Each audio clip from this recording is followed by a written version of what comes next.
দেখো সরস্বতী পূজায় তো সবাই পাঞ্জাবি পরে, বাট এই বছর আমি একটু ডিফারেন্ট কিছু করতে চাইছিলাম, বাট সেটা আনফরচুনেটলি আমার মা জানতে পারে। আরে কি আছে তোমার, কি প্রবলেম? কালো তো জগতের আলো। এই চাপড়ি, ওই মুখে এত জগতের আলো হতে হবে না, বুঝলি? এত কালো ঘরের আলো নিবালে তাকে দেখা যায় না, সে আবে হবে জগতের আলো। ভদ্র পোশাক পর, সাদা পোশাক পর, যাতে তোকে দেখা যায় অন্ধকারে অ্যাট লিস্ট। যাই হোক, মার থেকে ধাতারি খাওয়ার পর দিনটা আমি একটা সাদা কুর্তা পরে শুরু করলাম। আর দেখো, লোকে যায় সরস্বতী পূজায় ঘুরতে, আমরা যাই সরস্বতী পূজায় ঠুসতে। আর ঠিক তাই জন্যই আমি আমার ফুলকে নিয়ে চলে গেলাম একটা ফুল প্লেট দোসা খেতে, যেখানে দুটো ইডলির দাম দেখে আমার গাঁড় তো ফেটে গেছিল। বাট গরিবের গল্পে না হয় পরে একদিন আসবো। প্রত্যেকবার যেটা হয় গাইস, যেটা আমি অর্ডার দিই আমারও ভালো লাগে আর ওরও ভালো লেগে যায়, আর যেটা নিজে অর্ডার দেয় ওর পছন্দ হয় না। ইডলিটা নিয়ে ফলস খেয়ে গেছে আর এখন আমার ডোসার দিকে লোভ দিচ্ছে। কেন রে? অলরেডি একটা ডোসা বলে দিয়েছি না, তোকে ডোসা দেবে না, ডোসা লাস্ট ডোসা ছিল। ভাই, আমি খাবো তোকে দেবে না তো? না। আমি বলে দিয়েছি তোকে দিতে না। ও আচ্ছা। যখন আর কিছু বলতে পারে না তখন বোকা বোকা মুখ বানায়।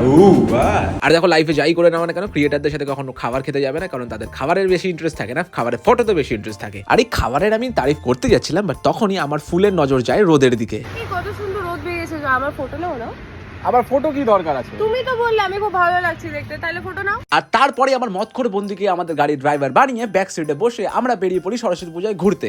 বাই দ্য ওয়ে, তোমাদের যদি ড্রাইভার লাগে আমার বন্ধুকে ডেফিনেটলি কন্ট্যাক্ট করো, আর হ্যাঁ, টাকাও লাগবে না। আর যদি তোমাদের বাই চান্স ধরো তোমার ড্রাইভার লাগবে বাট টাকাও নেই দেওয়ার মতন, কোনো ব্যাপার না, বাস একটা এরকম ড্রাইভারের সিটের পেছনে একটা এরকম জাস্ট বসিয়ে রাখবে, দেখবে ড্রাইভার তোমাকে এখান থেকে দীঘা নিয়ে চলে গেছে। আর হ্যাঁ, নিজের হাতে গাড়ি থাকলে যতই শেয়ার না হই না কেন, অন্যের হাতে গাড়ি থাকলে কিন্তু গাড় ফেরে তক্তা হয়ে যায়, আর সেটারই মজা ওড়াচ্ছে। যারা গাইস সব থেকে বেশি এক্সাইটেড থাকে কোথাও যাওয়ার জন্য, তারাই সবার আগে কেলিয়ে পড়ে। এই দেখো কেলিয়ে পড়েছে। আর তারপরেই চোখ আমার যায় আইটিসির দিকে। আজকে সরস্বতী পুজো, আইটিসি পুরো বুকড। কত কাপল যে এখন